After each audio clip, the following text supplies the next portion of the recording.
আমি তো তেমন কিছু জানি না। আর এমনিতেও বড়দা তো খুব চাপা স্বভাবের মানুষ, আর বড় বৌদিকে তো কি আর বলবো, কোনোদিন কিছু বলতেই শুনিনি, চুপচাপ থাকতো। কেন বলতো, কেন জিজ্ঞাসা করছিস? আসলে ডাক্তার আমার কাছে জানতে চাইছিল যে এরকম কোনো জায়গা আছে কিনা যেখানে মা আগে খুব যেত, যেই জায়গার সঙ্গে মায়ের কোনো মেমোরি জড়িয়ে আছে। সেরকম একটা জায়গায় নিয়ে গেলে পরে হয়তো মায়ের কিছু মনে পড়লেও পড়তে পারে। পাচক মশাই, তাহলে একবার বাবার কাছে যান না।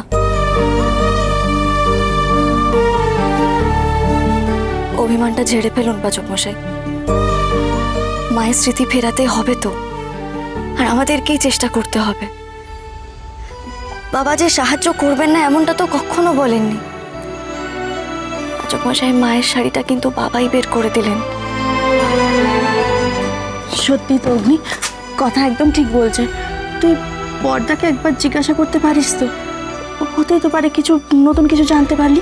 হ্যাঁ আচ্ছা শোন না, তোরা কথা বল, আমার একটু কাজ আছে, আমি যাচ্ছি।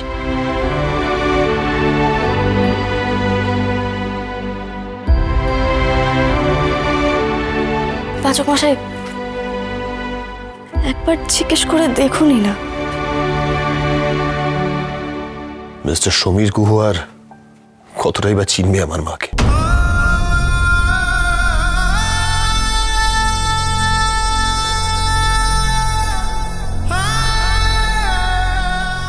কেন চিনবে না পাচক মশাই? ওনাদের মধ্যে ভালোবাসা ছিল, বোঝাপড়া ছিল।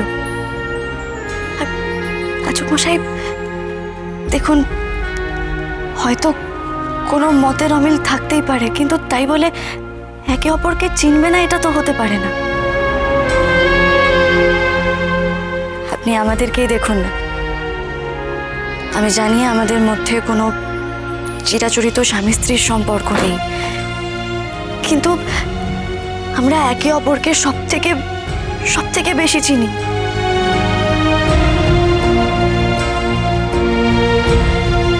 আপনি কিন্তু খুব ভালো করে জানেন যে আমি কিসে ভালো থাকি, কিসে খারাপ থাকি, আর আমিও জানি যে আপনি কিসে ভালো থাকেন, কিসে খারাপ থাকেন। স্বামী স্ত্রীর সম্পর্ক অনেকটা এরকমই হয়, বলে দিতে হয় না, শুধু অনুভব করতে হয়। তাতে ভালোবাসা থাকুক বা না থাকুক। আর দেখুন না, এই যেরকম আপনি রোজ বলেন আমি কফি খাবই, আর আমি বলি আপনি কফি খাবেন না, ঠিক এরকম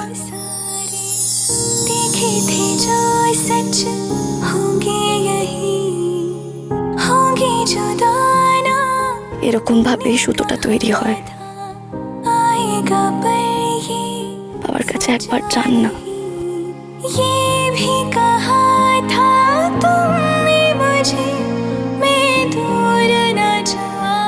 যেতে তো হবেই।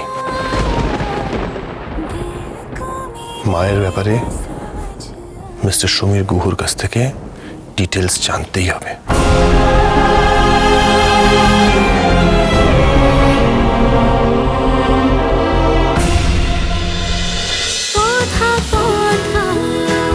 কথা সোম থেকে রবি প্রতিদিন সন্ধে ৭টায় স্টার জলসায় ও ডিজনি প্লাস হটস্টারে।